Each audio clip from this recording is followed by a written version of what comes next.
welcome back to Space Boy channel.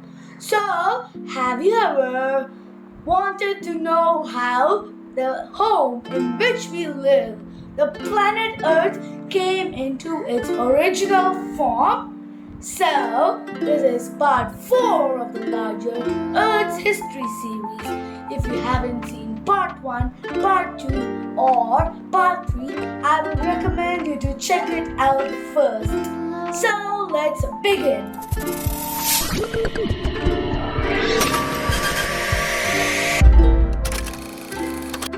In this video, the Earth's History Part 4, we will discuss about the modern period and how the history is linked with the future. The early modern period, spanning from 1500 to 1800, was characterized by proto-globalization and the rise of centralized bureaucratic states. European powers came to dominate much of the world by founding maritime empires, first the Portuguese and the Spanish empires, then the French, English, and Dutch empires. Historians still debate the causes of Europe's rise, which is known as the Great Divergence. Capitalist economies emerged initially in the northern Italian republics and some Asian port cities. European states practiced mercantilism by implementing one-sided trade policies designed to benefit the mother country at the expense of its colonies. In much of the European sphere, serfdom declined and eventually disappeared while the power of the Catholic Church waned.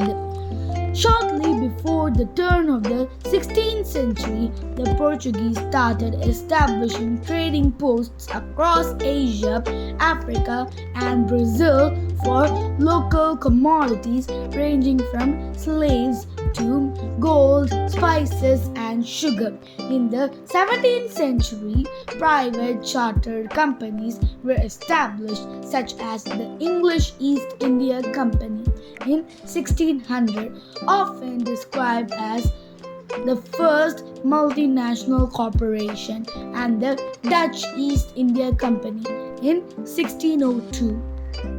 The Age of Discovery was the first period in which Eurasia and Africa engaged in substantial cultural, material, and biological exchange with the New World. It began in the late 15th century when Portugal and Castile sent the first exploratory voyages to the Americas, where Christopher Columbus first arrived in 1492.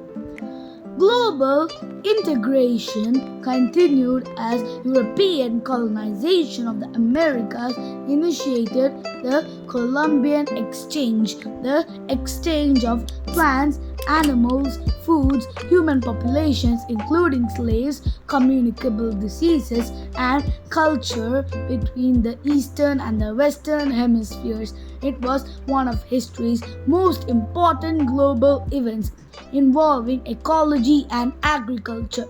New crops brought from the Americas by 16th century European seafarers substantially contributed to world population growth. After conquering Constantinople, also now known as Istanbul, in 1453, the Ottoman Empire quickly came to dominate the Middle East. Persia came under the rules of the Safavids in 1501, succeeded by the Afshars in 1736, and the Zands in 1751, and the Qajars in 1794. The Safavids established Shia Islam and Persia's official religion, thus giving Persia a separate identity from its Sunni neighbors. Along with the Mughals in India, the Ottomans and Safavids are known as the Gunpowder Empires because of their early adoption of firearms. At the end of the 18th century, The Russian Empire began its conquest of the Caucasus. The Uzbeks replaced the Timurids as the preeminent power in Central Asia. In addition to the changes wrought by incipient capitalism and colonialism, early modern Europeans also experienced an increase in the power of the state. Absolute monarchs in France, Russia, the Habsburg Islands, and Prussia produced powerful centralized states with strong armies and efficient bureaucracies, all under the control of the king. In Russia, Ivan the Terrible was crowned in 1547 as the first Tsar of Russia, and by annexing the Turkic Khanates in the east, transformed Russia into a regional power, eventually replacing the Polish-Lithuanian Commonwealth as a major power in the Eastern Europe. The countries of Western Europe, while expanding prodigiously through technological advances and colonial conquest, competed with each other economically and militarily in a state of almost constant war. Wars of particular note included the 30 Years' War, the War of Spanish Succession, the 7 Years' War, the French Revolutionary Wars. Napoleon Bonaparte became the first consul of France in 1799, concluding the French Revolution. Bonaparte's rise to power led to the Napoleonic Wars of the early 19th century. The long 19th century started at the end of the 18th century and lasted until the outbreak of World War I in 1914. It saw the global spread of the Industrial Revolution, the greatest transformation of the world economy since the Neolithic Revolution.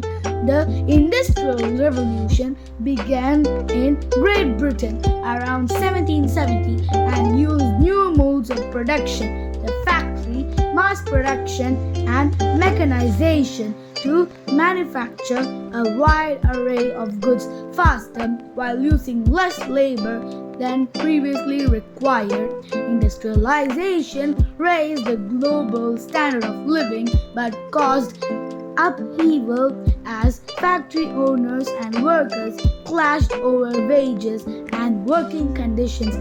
Okay, now it is time for the intermission.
Okay, now that we have discussed about the history of the earth, we are going to do a recap by discussing how the previous things I said are similar to the future of the earth.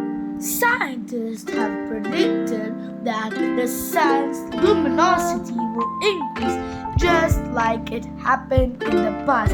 Yes, the earth was a molten ball in the past, as discussed in the Earth's History Part 1. There is also a chance in mass extinctions, just like the mass extinctions of the dinosaurs and other living beings that happened in the past. We discussed about this in the Earth's History Part 2.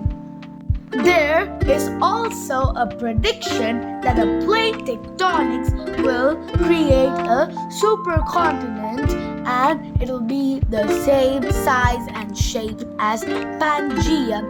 So, this also occurred in the past and it will also occur in the future. Scientists also say that the Earth's atmosphere will contain a lot of carbon dioxide, just like the past. I discussed about this in the Earth's History Part 2. The Earth will experience a runaway greenhouse effect, just like Venus. This runaway greenhouse effect will make it a very hot planet, just like it was in the past. The oceans will also evaporate, leaving the Earth waterless, just like it was in the past. Thus, these incidents show that the future and the past will almost be the same as I've said in the other videos. Hope you learned something new in today's episode. Thank you and goodbye.